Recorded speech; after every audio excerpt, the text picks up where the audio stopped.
My name is Martin Parr. I'm a photographer, a curator and an editor, and here we are in Bristol, which is where I live, and this is where I work, from this desk. I'd never shot with a 3D camera, so when the prospect of using this was introduced to me, I thought how interesting that has to be.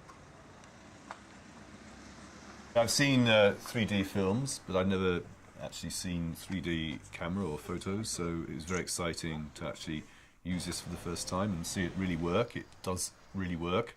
I'm always interested in photographing people, but I think one thing that's great about this is you can submerge yourself into trees and plants, and when I've been shooting, you know, it's quite amazing how that comes alive. So what in 2 dimensions would look quite flat, when you photograph it in 3D by walking into trees and bushes, it becomes very exciting. So that gives me a new perspective on trying to shoot a different kind of subject matter, as well as my favourite subject, going back to people. I can show you it. Oh, can I do a 3D portrait? Yeah? Yeah? Yeah. Okay, I want you to look that way, here. Okay. Yeah? And you can look at me.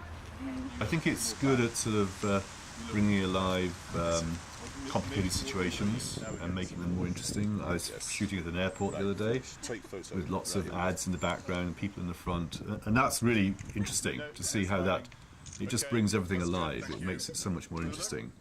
That's cool, isn't it? Yeah. 3D, it's the first time you've been 3D photo, right? Yeah, first time. That's the potential I see. It can deal with complicated things and make them more interesting and compelling. It's suddenly, as soon as you use 3D, there is more opportunity to show things in real life that is very exciting.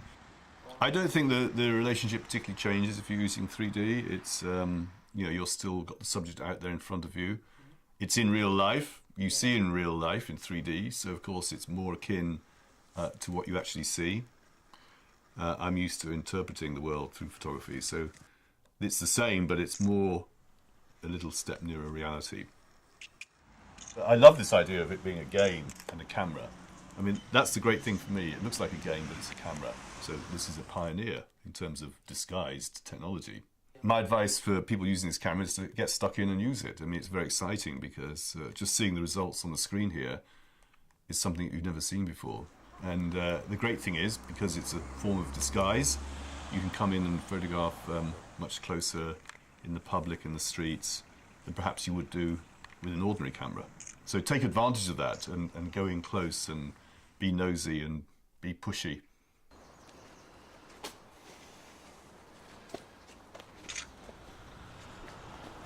Very good.